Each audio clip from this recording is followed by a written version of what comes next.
हमारे पास अचीवमेंट है, ये रिजल्ट है और हमारे मनोबल को हर दिन बढ़ाने में दिन दुगना रात चौगुना ये बढ़ोतरी करता है। इसका श्रेय हिमालय के उन योगियों को जाता है, हिमालय के उन तपस्वियों को जाता है, उन साधु आत्माओं को जाता है जिनकी वजह से आज हम आपके सामने बैठे हैं। उन संतों ने कहा था कि तू जाएगा और जरूर जाएगा, तुझे हम भेजेंगे। उसने कहा याद रख, तू जा, तू जिस जंगल में जाएगा वो जंगल में मंगल हो जाएगा।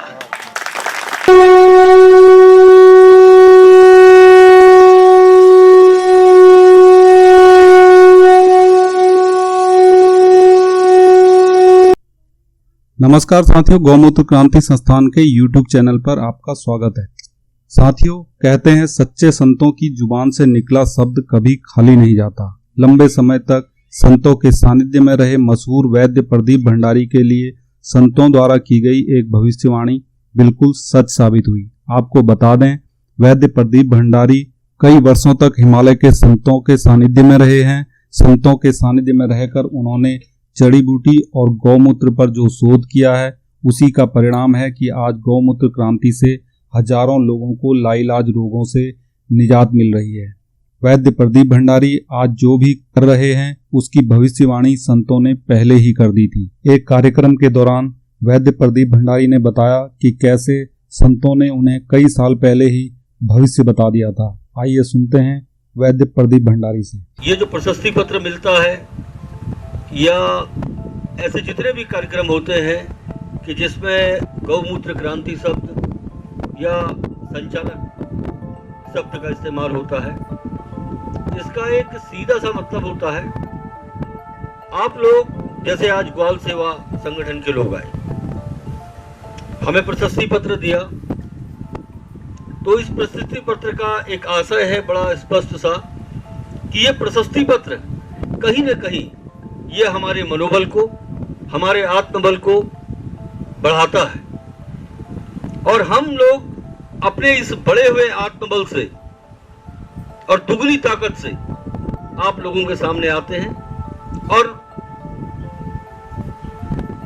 जो हम आज बात करते हैं, आज से 20 दिन पहले करते हैं, आज से 40 दिन पहले करते हैं या मान लिया 2 साल पहले करते थे, कहीं न कहीं हर कुछ दिन में जैसे जैसे हमारे पास प्रशस्ति पत्र आते हैं, ये प्रशस्ति पत्र ये दर्शाता है कि हमारे पास अचीवमेंट है, ये रिजल्ट है और हमारे मनोबल को हर दिन बढ़ाने में दिन दुगना रात चौगुना ये बढ़ोतरी करता है। मैं यहाँ पर हमारे विवेक प्रकाश जी एसडीएम साहब यहाँ पर आए हैं, मैं उनका बहुत तहे दिल से आभारी रहता हूँ, इसलिए कि जब वो बाजपुर में एसडीएम थे, हमारा उनके संग बहुत अच्छा संपर्क रहा है और बहुत ज़्यादा उनका मेरे वहाँ आना जाना रहा है। जब भी एसडीएम साहब को समय होता था तो मुझे फ़ोन करते थे, हाँ कहाँ हैं आप? मैं कहता बोलता यहीं, चलिए मैं आ रहा हूँ। आते थे, बैठते थे और कई चीज़ों को जानते थे, समझते थे, क्योंकि उनकी आयुर्वेद में रुचि मैंने देखी है, तो नेचुरोपैथी में मैंने उनकी रुचि देखी है। पेड़ पौधे, जड़, पत्ता, ये सब क्या होता है, इसको जानना चाहना, तो आते थे, आए, आकर के बैठे, काफ़ी देर हमारी बातचीत होती थी और उसके बाद उन्होंने आकर मुझसे एक दिन कहा कि अब हम तो बाजपुर से चले जाएंगे आसपास में जहाँ भी जाएं, लेकिन मैं चाहता हूँ कि मैं जब तक यहाँ एसडीएम हूँ, एक प्रशस्ति पत्र मैं भी आपको अपनी ओर से दूंगा। मैं आज उनका बहुत बड़ा, मैं अपनी कोई कोर कसर नहीं छोड़ी। मैं चाहता हूँ एक बार जोरदार तालियां उनके लिए होनी चाहिए। अब सवाल आता है पंकज कुलोरा जी से लगातार बातचीत होती थी और बहुत सारे लोगों को पंकज कुलोरा जी ने मेरे पास भेजा। हम सने शुरू होते रहे, धीरे धीरे हम चलते रहे, शुरू होते रहे। रिजल्ट सबके सामने थे, सांच को आंच की जरूरत नहीं होती, सूर्य को क्या दिया हम लोग दिखाएंगे। आज रिजल्ट सामने था। ग्वाल सेवा ने निश्चय लिया, उनका ये सोच था कि एक प्रशस्ति पत्र हमारी गौमूत्र क्रांति परिवार को जाना चाहिए। आज वो आए, सभी का, ग्वाल सेवा के यहाँ पर जितने भी लोग आए हैं सभी का मैं गौमूत्र क्रांति परिवार की ओर से हार्दिक स्वागत और हार्दिक अभिनंदन करता हूँ। यहाँ आकर आप लोगों ने हमारे मनोबल को बढ़ाया है और इस बढ़े हुए मनोबल के साथ साथ हम फिर से एक बार आश्वस्त करते हैं कि लोगों के लिए जो बन पड़ेगा आवश्यकता से अधिक, जो आत्मबल आप लोगों ने हमें दिया है, आप लोगों ने हमारा जो मनोबल बढ़ाया है, हम दुगनी और 4 गुनी कीमत के साथ फिर से दोबारा लौट के दोबारा काम करेंगे।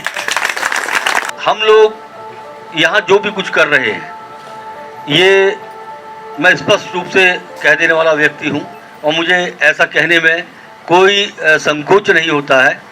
ये सब के पीछे अगर मैं कहूँ कि मैंने किया तो ये गलत होगा। ये सारी देन मैं इसका श्रेय अपने आप को नहीं देना चाहता। ठीक है, मैं मानता हूँ हम माध्यम जरूर हो सकते हैं। इसका श्रेय हिमालय के उन योगियों को जाता है, हिमालय के उन तपस्वियों को जाता है, उन साधु आत्माओं को जाता है जिनकी वजह से आज हम आपके सामने बैठे हैं। ये रिजल्ट, जो रिजल्ट आज आप लोग देख रहे हैं, ये रिजल्ट हमारे बस की बात नहीं थी। हम कौन होते हैं रिजल्ट लेने और रिजल्ट को देने वाले? हम साधारण व्यक्ति हैं, साधारण लोग हैं। आप लोगों से बहुत कुछ सीखने की प्रबल इच्छा है और सीखना चाहता हूं जीवन में। मैं तो स्पष्ट कहता हूं, मुझे इस क्षेत्र की कोई नॉलेज नहीं थी। ये देन, ये सिर्फ और सिर्फ उन साधु संतों की देन है, उन महात्माओं की देन है जिन्होंने कहा था मुझसे एक दिन, मुझे वो दिन और वो रात याद है। मैं उस समय भराड़ी से ऊपर एक जगह है सौंग, और सौंग के ऊपर गांव पड़ता है खाती गांव। खाती गांव के बाद पिंडारी का आगे रास्ता शुरू हो जाता है। तो वहाँ पर एक जगह पर एक झोपड़ी डाली थी। तो वहाँ बाबा जी के साथ मैं आप लोग के सामने केवल एक ही लाइन शेयर कर पा रहा हूँ, ज़्यादा बातचीत तो मैं उतनी नहीं खोल पाऊँगा। तो मैं यहाँ आने के मन में नहीं था। मैं स्पष्ट मन बना चुका था कि मैं पब्लिक के बीच में नहीं जाना चाहता, क्योंकि मैं जान चुका था कि अब जीवन कहीं और है। लेकिन मैं स्पष्ट रूप से फिर कह रहा हूँ, ये उन साधु संतों की देन है। उन संतों ने कहा था कि तू जाएगा और जरूर जाएगा, तुझे हम भेजेंगे। और याद रख, मैंने उनसे कहा था अगर ऐसा ही होगा तो मैं किसी शहर में नहीं जाऊंगा, मैं किसी गांव गोट में किसी जंगल के पास चला जाऊंगा। तो उन्होंने कहा था, जो मुझे आज बड़ा याद आता है, आप सब लोग को देख के बार बार याद आता है। उसने कहा याद रख, तू जा, तू जिस जंगल में जाएगा वो जंगल में मंगल हो जाएगा, और वो इलाका तेरे नाम से जाना जाएगा। और आज अभी दीवान भाई बोल रहे थे तो मुझे लग रहा था ऐसा कि ऐसा हुआ है। मुझे तो नहीं पता, लेकिन ये देन उनकी है। तो मेरा स्पष्ट रूप से कहना है कि इसका श्रेय हम नहीं लेना चाहते, न हम इसके लिए कुछ अलग से कर रहे हैं। ये सब सारी देन ये उन संतों की, उन महात्माओं की है जिनकी वजह से हमको ये सारी चीज़ें प्राप्त हुई, और उनकी वजह से आज हम लोग आपके सामने हैं। और आज जितने भी रिजल्ट्स हमारे पास हैं, इसके लिए बस केवल उस परम सत्ता को ही धन्यवाद जाना चाहिए। इसके धन्यवाद का पात्र मैं नहीं, मैं अपने को मानना भी नहीं चाहता।